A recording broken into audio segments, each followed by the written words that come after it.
Kozhikode സർവകല pre degree വിദ്യാർത്ഥികൾക്ക് വേണ്ടി ഇക്കണോമിക്സിനും political സയൻസിനും academic ഗ്രന്ഥങ്ങൾ രചിച്ചുകൊണ്ടാണ് സി.വി. ജോയ് എഴുത്തിൻ്റെ ലോകത്തിലേക്ക് കടന്നു വരുന്നത്. വയനാടിൻ്റെ കുടിയേറ്റ ചരിത്രം, വയനാട്ടിലെ ഗോത്ര സമുദായങ്ങൾ, ജീവിതവും സംസ്കാരവും എന്നിവ മികച്ച അക്കാദമിക് ഗ്രന്ഥങ്ങളും ഗവേഷകർക്ക് റഫറൻസ് പുസ്തകങ്ങളുമാണ്. പുലിതാനന്ദഗരി, പക്ഷിക്കൂടുകളുടെ മ്യൂസിയം എന്നിവ അദ്ദേഹത്തിൻ്റെ നോവലുകളാണ്. പക്ഷിക്കൂടുകളുടെ മ്യൂസിയം എന്ന നോവലിന് വയനാട് ലൈബ്രറി കൗൺസിലിൻ്റെ മികച്ച നോവലിനുള്ള അവാർഡ് ലഭിച്ചിട്ടുണ്ട്. അദ്ദേഹത്തിൻ്റെ ഏറ്റവും പുതിയ നോവലായ പെൺമരങ്ങൾക്കൊരു ഭൂപടം എന്ന കൃതിക്ക് ഹരിതം ബുക്സിൻ്റെ മികച്ച ന്യൂജൻ നോവലിനുള്ള അവാർഡ് ലഭിച്ചിട്ടുണ്ട്. നമ്മോടൊപ്പം ഒരു പ്രത്യേക അതിഥി സാന്നിധ്യമുണ്ട്. ലളിതമായ ഭാഷയിൽ സാധാരണ മനുഷ്യരുടെ ജീവിതവും വികാരങ്ങളും ആഴത്തിൽ അവതരിപ്പിക്കുന്ന ഒരു സാഹിത്യകാരൻ, മിസ്റ്റർ സി.വി. ജോയ്. സർ, തങ്ങളുടെ വിലയേറിയ സമയം ഇന്ന് ഞങ്ങൾക്കായി മാറ്റിവെച്ചതിൽ വളരെ നന്ദിയുണ്ട്. ഇനി ചില ചോദ്യങ്ങളിലൂടെ സാറിൻ്റെ എഴുത്ത് ജീവിതത്തെക്കുറിച്ച് അറിയാൻ ഞങ്ങൾ ആഗ്രഹിക്കുന്നു. സർ, എഴുത്ത് എന്ന് പറയുമ്പോൾ ഒരു മനുഷ്യൻ്റെ അനുഭവങ്ങളും ചിന്തകളും അതിലുപരി വീക്ഷണങ്ങളും പുറത്തു കൊണ്ടുവരാൻ സഹായിക്കുന്ന ഒരു മാധ്യമമാണ്. അങ്ങനെ നോക്കുമ്പോൾ സാറിൻ്റെ എഴുത്ത് യാത്ര എങ്ങനെയാണ് ആരംഭിച്ചത്? എൻ്റെ എഴുത്തിൻ്റെ തുടക്കമെന്ന് പറയുന്നത് വയനാട്ടിലെ ആദിവാസികളെക്കുറിച്ചും വയനാട്ടിലെ കുടിയേറ്റത്തെക്കുറിച്ചും എഴുതിക്കൊണ്ടായിരുന്നു. ഇപ്പോൾ അദീന മോൾ പറഞ്ഞ കാര്യം അത് എൻ്റെ നോവലിനെ കുറിച്ചാണ്. കാരണം അതാണ് കൂടുതൽ വായിക്കപ്പെട്ടതും ആളുകൾ അറിയുന്നതും. പക്ഷെ ഞാൻ നോവൽ എഴുതാൻ വേണ്ടി എഴുതിയ ആളല്ല, അല്ലെങ്കിൽ നോവൽ എഴുതാൻ കഴിയുമെന്ന് വിചാരിച്ചിരുന്ന ഒരാളല്ല. പക്ഷെ അക്കാഡമിക് ഗ്രന്ഥങ്ങൾ എഴുതിക്കൊണ്ടാണ് തുടക്കം. ഞാൻ എഴുതിയ പുസ്തകങ്ങൾ കോഴിക്കോട് യൂണിവേഴ്സിറ്റിയിൽ പ്രീ ഡിഗ്രിക്ക് പാഠപുസ്തകമായിരുന്നു. പൊളിറ്റിക്കൽ സയൻസിലും ഇക്കണോമിക്സിലും +2 വരുന്നതിന് മുമ്പാണത്.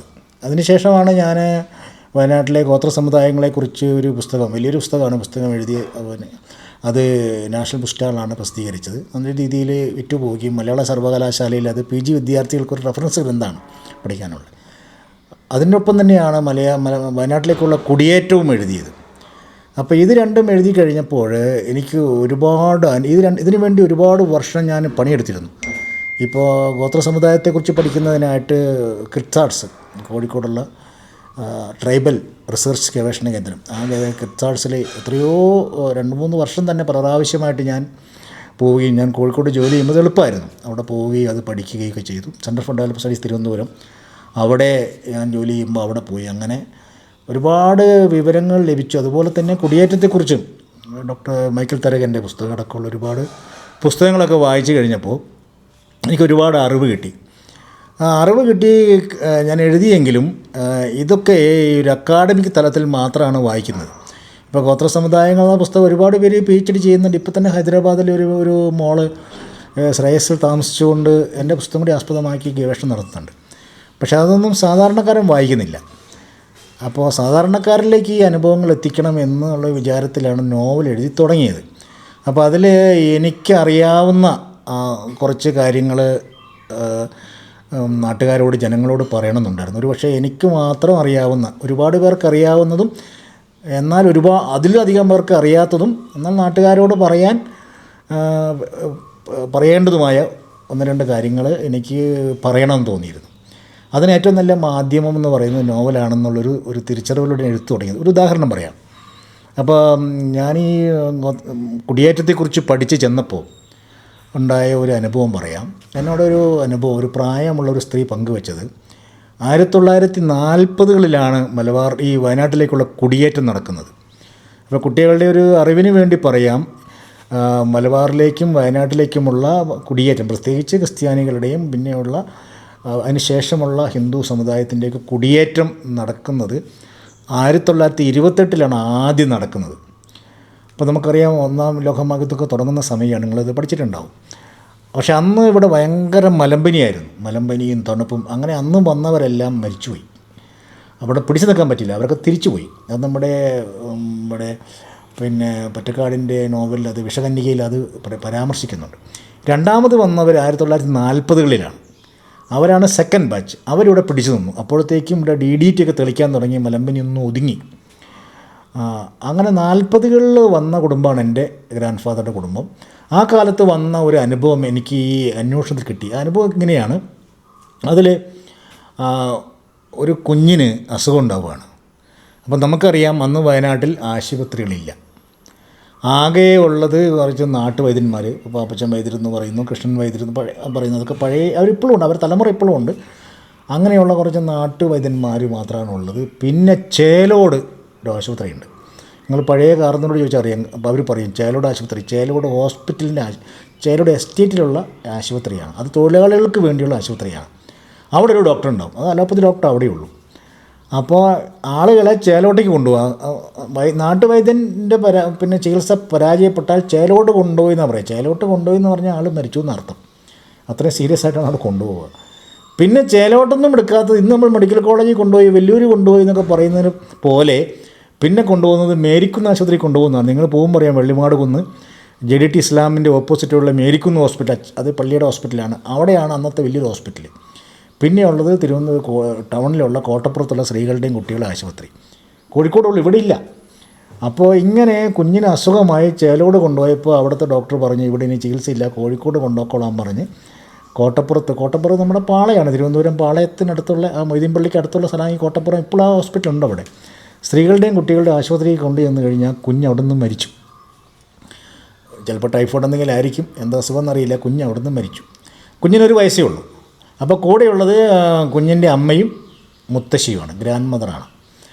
അപ്പോൾ തിരിച്ച് കുഞ്ഞിനെ കൊണ്ടുവന്ന് ഇവിടെ ക്രിസ്ത്യൻ കുടുംബമാണ്, പള്ളിയിൽ അടക്കണം.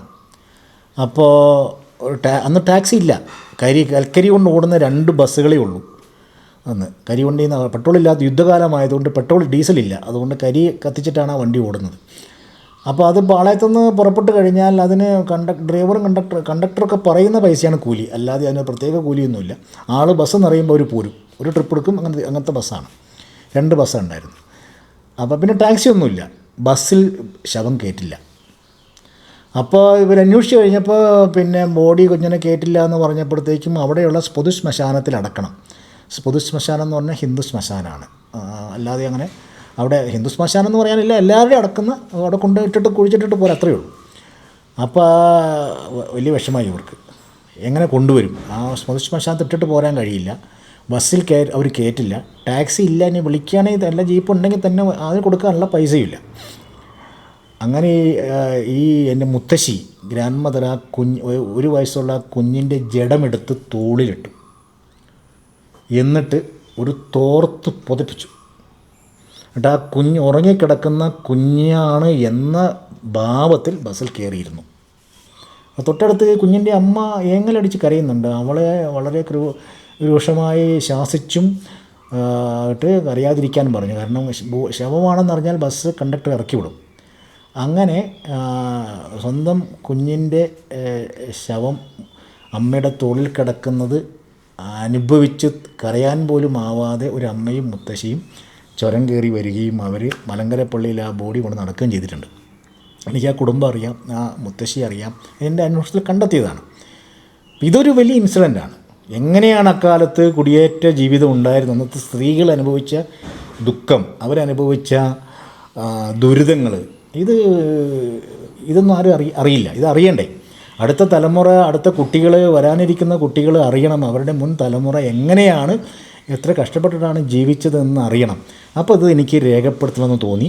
ഇത് ഞാൻ എൻ്റെ നോവലിലെ ലളിതാനന്ദഗിരി എന്ന് പറയുന്ന നോവലിൻ്റെ ഫസ്റ്റ് അധ്യായമായിട്ട് അതിൻ്റെ ഇതാണ് ഞാൻ എഴുതിയത്. ഇതാണ് ചുരം കയറി വന്ന് നടക്കുന്നതാണ് ഞാനിത് എഴുതിയത്. അപ്പോൾ തന്നെ അതുപോലെ തന്നെ അങ്ങനെ ചില അനുഭവങ്ങൾ ഞാൻ പിന്നെ അത് ബുക്ക് വലുതായത് കൊണ്ട് ഞാൻ അതിൽ നിന്ന് വെട്ടിക്കളഞ്ഞിട്ടുമുണ്ട്. ഉദാഹരണത്തിന് അപ്പോൾ അമ്പലവേലിൽ നിന്നൊക്കെ ഉള്ള, നിങ്ങൾക്ക് ഇപ്പോൾ മണിച്ചിറ മലമയിലുകാർക്കറിയാം, കല്ലുമുക്ക് എന്ന് പറയുന്നത് ഇവിടുന്ന് 10-15 കിലോമീറ്റർ ദൂരെയുള്ള സ്ഥലമാണ് കല്ലുമുക്ക്, ആനക്കാടാണ്. അപ്പോൾ ദിനേശ് സാർക്ക് അവിടെ പോയിട്ടുണ്ടാവും. അവിടെ വലിയ കുടിയേറ്റ കേന്ദ്രവും 2 പള്ളികളൊക്കെ ഉള്ള സ്ഥലമാണ്. കല്ലുമുക്കിൽ ഒരുപാട് കുടിയേറ്റക്കാരുണ്ടായിരുന്നു, കാരണം അവിടെ വയലുകളുണ്ടായിരുന്നു. അപ്പോൾ നെല്ല് കൃഷി ചെയ്യാൻ വേണ്ടി അവർ അവിടെ പോയിട്ട് കുടിയേറിയത്. അവിടെ നിന്ന് കുഞ്ഞിനൊരു അസുഖം വന്നു കഴിഞ്ഞാൽ പിന്നെ നമുക്കൊരു ആശുപത്രിയുടെ അമ്പലവയലാണ്. പിന്നെ കുറച്ചും കൂടി ഡെവലപ്പ് ആയപ്പോൾ 60 ആയപ്പോഴത്തേക്കും അമ്പലവയൽ ഹോസ്പിറ്റൽ വന്നു. വയനാട്ടിലെ ആദ്യത്തെ സർക്കാർ ഹോസ്പിറ്റൽ അമ്പലവയലാണ്, ബത്തേരിയല്ല.